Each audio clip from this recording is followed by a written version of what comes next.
Toddlers have a genuine fear of trying new food, and as a result of this fear, when they come to the table and see a bunch of new food that they've never tried, they quickly become overwhelmed and they either run away, tantrum, or shut down.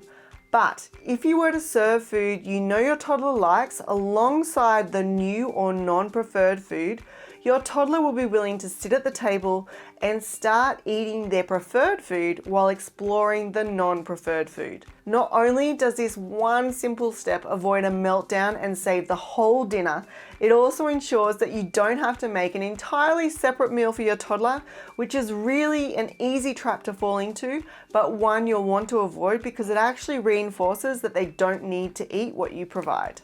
While this tip works really well, it probably won't solve all of your picky eating struggles on its own, which is why I have 5 more coming up to help make meal times much more pleasant for everybody and get your toddler one step closer to trying new food. Now, toddlers love snacking on foods and drinks, but letting your child constantly snack takes the edge off their hunger, and if they're not hungry, they're going to be far less willing to try new food. So one simple way to increase your toddler's willingness to try new food is to stop the constant grazing and have your toddler eat 5 meals a day, which are spaced roughly 2.5 hours apart. By doing this, your child is going to be much more receptive to trying new food because they'll be truly hungry when you present it to them. So from today, try to space your toddler's meals 2.5 hours apart and make sure you only give your toddler water between those meals rather than juices or milk, because juices and milk can be quite filling and reduce their hunger. Something you might not realize is that your toddler's willingness to try food can actually be positively influenced by social modeling.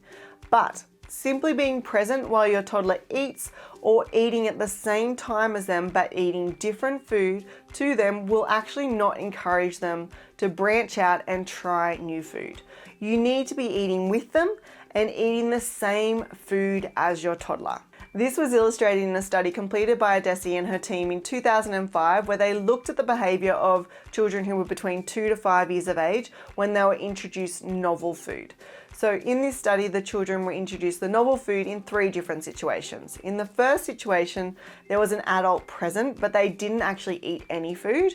And in the second situation, the adult was present, but they were eating food of a different colour. And in the third situation, the adult was present and eating food of the same colour. And what they found is that the children were actually more accepting and more likely to eat the new food if the adult was eating the same type of food or food of the same colour, rather than merely being present or being present and eating food of another colour. So if you want your toddler to eat that non-preferred food, so for example a banana, you need to sit down with your toddler and also eat a banana at the same time. This next tip is really easy but very effective. One of the many reasons toddlers refuse to try new food is because they're concerned about what the new food will taste like or how it will feel in their mouth. And an easy way around this is to pair that new food with sauces or dips that they are already familiar with and enjoy eating. These will help to mask or eliminate the flavour and texture of that new food, making it easier to introduce. Essentially, letting your toddler smother the new food with their favourite sauce or dip helps to get your toddler to try that new food, and with time increases the variety of foods that they are willing to try and eventually eat. So, if your toddler won't eat a new food, don't be afraid to experiment with sauces and dips like ketchup, hummus, salsa, yogurt-based dressing, peanut butter, mayonnaise, pesto sauce, sour cream, cream cheese, barbecue sauce, and many more. Another reason toddlers often refuse to try new food is because they don't like how it looks. I've lost count of the number of times I've put new food in front of my kids and had them tell me that it's yucky after one glance. But there is a great way to overcome this obstacle. The key is to present the food in a fun and creative way. Now don't worry, I'm not saying you need to create an artwork every mealtime. It can be as simple as using cookie cutters to make fresh fruit and vegetables into fun shapes or animals, placing food on skewers or toothpicks, arranging the food to make a face or a shape, or changing up the cutlery. For example, my daughter is not a huge fan of corn, but loves unicorns. So I got a little creative and bought some unicorn corn holders. And the next time we had corn, I gave her these corn holders. And this novelty of using the unicorn corn holders made the corn appear more appealing, and guess what? She took her first bite of corn.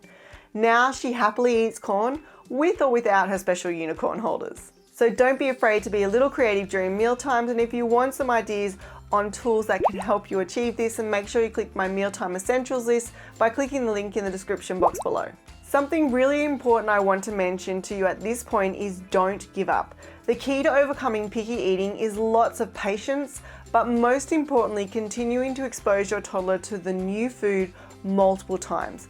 Repeatedly exposing your toddler to new food without pressuring them to eat the food will help them become more comfortable with that food and get them one step closer to eating it. In addition to incorporating these tips into your day, there are also a few things you want to avoid doing when you are trying to encourage your picky eater to try new food, as these common mistakes can make picky eating a lot more challenging. So make sure you watch this video next to discover what these common mistakes are so you can avoid making them with your little one. And if you've liked this video, make sure you hit the like button and subscribe so you don't miss the next one.